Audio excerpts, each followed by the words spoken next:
question people have been asking themselves since the ancient times. Should I be debt-free or invest in dividend stocks? Hi, this is Tom from the Dividend Attitude. Today we're going to talk about a subject that many dividend investors ask themselves. Pay off debt or invest? And that is not surprising since consumer debt has hit all-time highs in 2019 in the US according to a study done by Experian. I'll discuss all there is to know about the question pay off debt or invest in dividend stocks. Hint, it is personal. I'll also provide my personal approach with concrete examples. Lastly, I will show the efforts of my approach by showing you how much dividends came in May and where my portfolio stands at now. We are so close to 200 subscribers now that I can smell it. Thank you all for supporting my channel. The first step, before even thinking about the question be debt-free or invest in dividend stocks, is to have a plan in place. Step number 1. Pay a minimum amount of debt to prevent fees. Step 2. Build an emergency fund of at least $1,000 so there's room to cover some emergencies and you won't go into further debt. Build this further over time. There's a nice calculator on NerdWallet that you can use to calculate how much of an emergency fund you would eventually need. And then, step number 3. Start investing. No matter whether you decide to put your focus on paying off debt or investing, you should start. The seed needs to be planted before the tree can grow. Nowadays, almost all US brokers are commission free, so you can invest as little as $1 to start off with. And for myself and my European watchers, there now also is a UK broker available to Europeans as well, that offers commission free trading, DRIP and even fractional shares, which is Trading 212. I haven't tried them out myself yet, but I'm definitely planning to. Step 3 accomplishes 2 things. Number 1. You build a habit of investing money. No matter the amount, it is important to form the habit. Don't let this depend on the emotion of the day when payday comes. Automate it by making an automated deposit to your broker on the day you are paid. This also encompasses the pay yourself first principle. Number 2. You start rolling the snowball forward. A very powerful concept for dividend investing is the snowball or compounding effect. See the suggested video in the top right corner to learn more about the power of compounding. But compounding takes time, so you should get started straight away. If you liked the video so far, don't forget to like the video and subscribe to my channel by hitting the subscribe button and press the little bell to get notified when a new video comes out. Once those steps are out of the way, you have a choice to make. Allocate more money towards investing or paying off debt. There are 2 ways to approach this, which in my opinion cannot be separated. There's the math side and there's the emotional side. First, the math side. This is pretty simple. If your after-tax expected return is greater than the interest rate on your debt, then you should obviously focus on investing. The long-term average market return, with emphasis on long-term and average, is 9 to 10%. Looking at this image, with the average interest rates I got from an image on Wealthfront, for almost all types of debt, except credit card debt, it would mean that we would favor investing over paying off debt, purely looking at the long-term return. Be aware though that my view on this is focused on how debt is paid off in the Netherlands. I don't know the intricacies of the US system, so I can't comment on that. And then the emotional side of the equation, and this one is really personal, so no one can answer that part for you. But here are some things to think about. Number 1. Does having debt bother you or cause stress? Number 2. Paying off debt is a guaranteed return on your money, while investing in dividend stocks is not. Number 3. What is your current financial situation? And more importantly, your cash flow position. Can you afford to invest and still cover all your bills, even when your income drops to 70%, for example? Number 4. What is your current living situation? Job. Do you have one? Do you have a fixed contract or are you a freelancer? Is the company you are working at financially healthy or in trouble? So in short, how secure your job is. Then home. Are you renting or do you own your home? Home ownership comes with more risks, like having to replace things that unexpectedly break down. Car. Same as for the home. Things break down. How old is your car? Healthcare. What happens if you get sick or in an accident? Are you insured? How old are you? Then number 5. What are your goals? Do you want to create passive income through dividends or are you planning on buying a house in short to medium term? Number 6. What is your knowledge level regarding investing? Do you know what you're doing? So basically what this does is to help you to assess the level of risk you would take by investing in stock market compared to paying off debt, and how risk tolerant you are. How much does it bother you to have debt? Some practical tips for paying off your debt. With paying off debt, there are 2 methods you can use. First one is the debt avalanche method.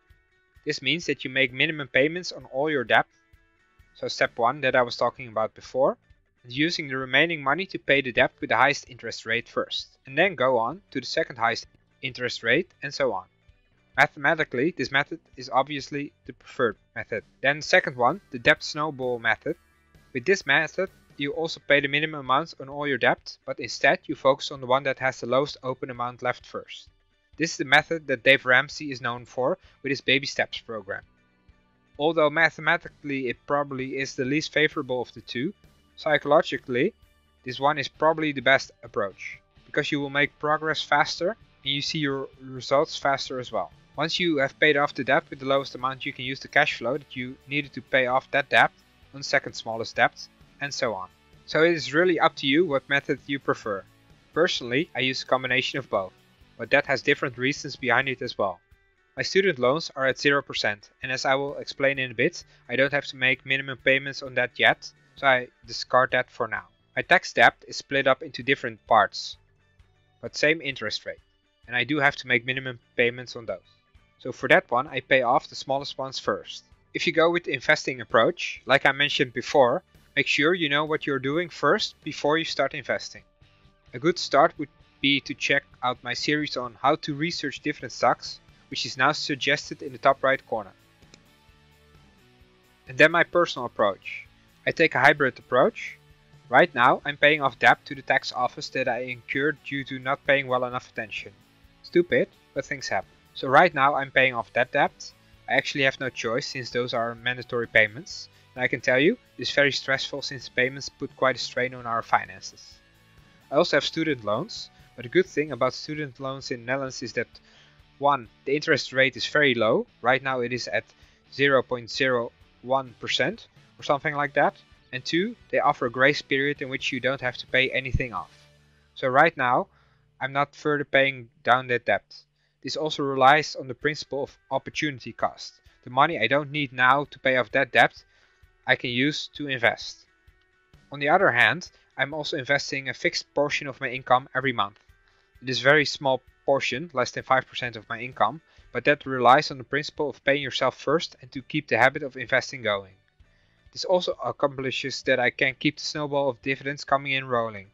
As you can see here in this graph of my dividends coming in.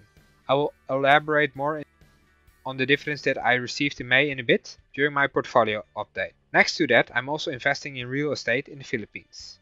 My goal is to eventually receive enough passive income in the form of dividends to retire early. So in order to achieve that, I need to focus on increasing my dividend stream as well. I have a very stable job in the IT industry for a big company that is doing very well financially, so I don't have to worry about job security. I own a home, but it is an apartment building with a homeowner association. That significantly reduces the risk for me that I would be affected by a major breakdown, such as a roof that needs to be repaired, for example. Because I'm paying a monthly fee to the homeowner association, so those kinds of events are covered from that. I have a private lease car in the Netherlands for the particular car I'm leasing. The total cost of leasing versus owning the car outright was so small for the deal I got that it was better for me to lease the car. This also means that my risk of an unexpected expense in this area is also very limited. In the Netherlands, a health insurance is mandatory and it limits my personal liability in case of an unforeseen medical event dramatically. I would pay a small fixed fee for that only. I feel that my knowledge about investing in different stocks is sufficient enough for me to do proper research into different paying companies and to make educated decisions regarding the investments I make. Those are the reasons why I personally choose the hybrid approach. What approach are you taking after having taken into account all the points I mentioned before in this video? May is finished now, so let me start with an overview of the dividends that came in. The second month of the quarter is always a good month. I got paid by CVS, OHI, SKT and WSM for a total of $70.62. This is new high because it was slightly higher than February in the first quarter. This is due to a small increase in dividends of SKT, which for now have suspended their dividends. Getting back to my portfolio, first the one in Bing Bank, which now stands at €7,465 and is down 9.5% and €787 in 2020. That is quite a turnaround compared to the minus 30% in 2020 a few months ago. But I do not kid myself and I wouldn't be surprised if another dip will happen. Do I care or change my plan? No, not really, because no one knows what will happen, so neither do I. So I just keep regularly investing like I normally do, and I keep buying new companies until I reach that 25 to 30 companies in total. Since the start, my portfolio is now up 32% compared to the 36% of the S&P 500 mini future benchmark. So the gap has widened a bit since last time. My portfolio in the Giro now stands at €1,326. Both 3M and SKT went up quite a bit this week. For 3M, I was just in time to buy 3 more shares before it shut up again. For SKT, I'm really curious if and when they will reinstate their dividend. My portfolios combined in Google Sheets shows me that my total dividends are now almost at $800. Looking at my portfolio, some of the biggest gainers are T. Rowe Price, Qualcomm and Williams-Sonoma. It was very tempting to buy more shares of CVS, but I haven't done that because first I would like them to start increasing their dividends again, like they promised a few years ago. The portfolio value now stands at $9,948, which is a 13.97% and a $1,205 change compared to the cost, excluding dividends. Including dividends, the change is now at 22.9% and a $2,000 positive change compared to the cost. If you liked the video and would like to see more content like this, don't forget to like the video and subscribe to my channel. Also, I would like your input on what you would like to learn about in future videos. Let me know in the comments below. Thanks for watching and until next time, bye bye.